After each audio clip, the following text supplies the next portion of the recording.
వర్షాలు మొదలయ్యాయి. ముసురు పట్టి వాతావరణం చల్లబడటంతో ఎండవేడి, అధిక ఉష్ణోగ్రతలు తట్టుకోలేక పుట్టలు, కలుగుల్లో దాక్కున్న పాములు బయటకు వస్తుంటాయి. పొదల మాటున ఎక్కడ పడితే అక్కడ వచ్చి చేరుతుంటాయి. ఇలాంటి సమయంలోనే జాగ్రత్తగా ఉండాలి, అప్రమత్తంగా వ్యవహరించాలి.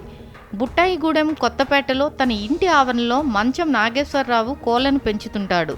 వాటికి మేత వేసేందుకు వెళ్ళగా అతనికి అక్కడ వింత శబ్దాలు వినిపించాయి. ఏంటా అని పరిశీలించిన అతనికి కోళ్ల మేతలో నాగుపాము దర్శనమిచ్చింది. దెబ్బకు భయంతో అక్కడి నుంచి ఒక్క ఉదుటినే యువతలికి వచ్చాడు.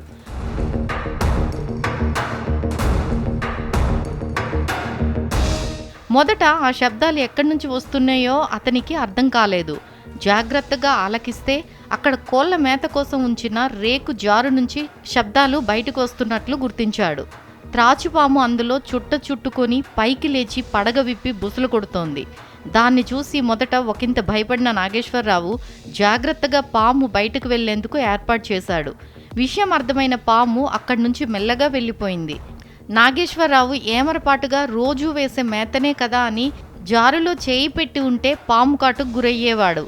ఈ ఘటనతో అతనికి పెను ప్రమాదమే తప్పింది. అందుకే ఈ సీజన్లో ముఖ్యంగా వ్యవసాయ పనులకు వెళ్లేవాళ్ళు, గ్రామాల్లో నివసించే వాళ్లతో పాటు కాలువల సమీపంలో ఇల్లు ఉన్నవాళ్ళు, పొదలు, చెట్లు అధికంగా ఉన్న చోట నివసించే అందరూ జాగ్రత్తగా ఉండాలి.